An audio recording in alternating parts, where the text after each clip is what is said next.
सुप्रभातम। आप सभी भैया बहन सकुशल होंगे, इस आशा एवं विश्वास के साथ मैं जय किशोर सिंह आपके समक्ष प्रस्तुत हूँ। आज की कक्षा में मिश्र वाक्य के आश्रित उपवाक्यों से आप रूबरू होंगे। विद्वानों ने मिश्र वाक्य के संज्ञा उपवाक्य, विशेषण उपवाक्य और क्रिया विशेषण उपवाक्य नामक 3 भेद किया है। सर्वप्रथम हम संज्ञा उपवाक्य को समझेंगे।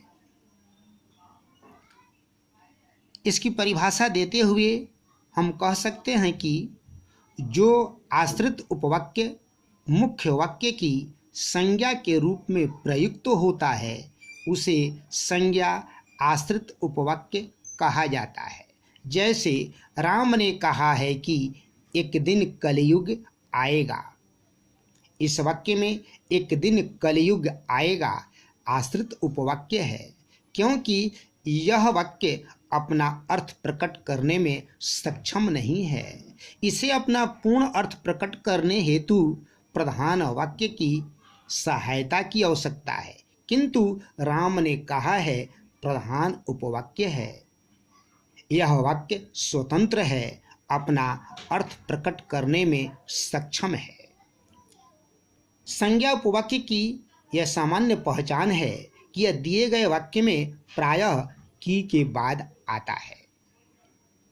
अब हम विशेषण उपवाक्य को समझने का प्रयास करेंगे। नाम से ही स्पष्ट है कि यह विशेषता बतलाने वाला उपवाक्य होगा। यह उपवाक्य प्रधान वाक्य की संज्ञा की विशेषता बतलाता है। इसकी परिभाषा देते हुए हम कह सकते हैं कि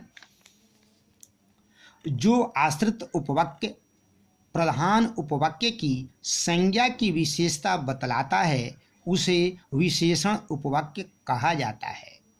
यह दिए गए मिश्र वाक्य में प्रारंभ अथवा अंत में आता है, अर्थात कभी पहले आता है और कभी बाद में आता है। उदाहरणों को देखने से यह स्पष्ट हो जाएगा कि यह किसी वाक्य में पहले है तो किसी वाक्य में बाद में। जैसे यह वही लड़का है जो कल चोरी किया था। उस लड़के को बुलाओ जो टोपी पहना है। जो तेज दौड़ रहा था उसे पुरस्कार मिलेगा।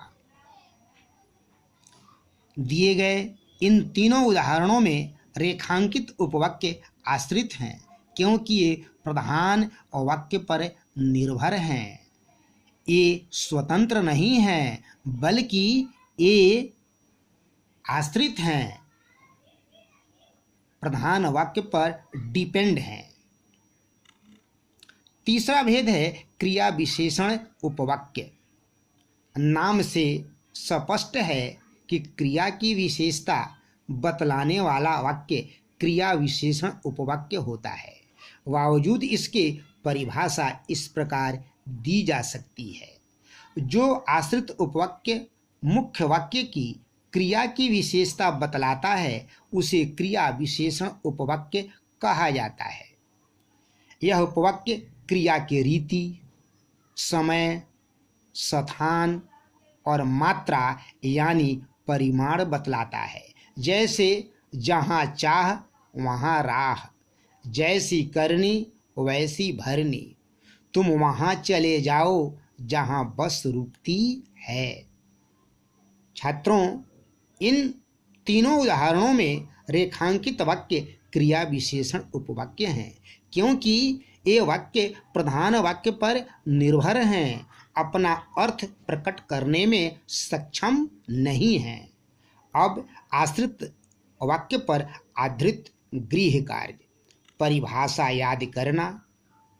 विशेषण उपवाक्य और क्रिया विशेषण उपवाक्य में अंतर लिखना।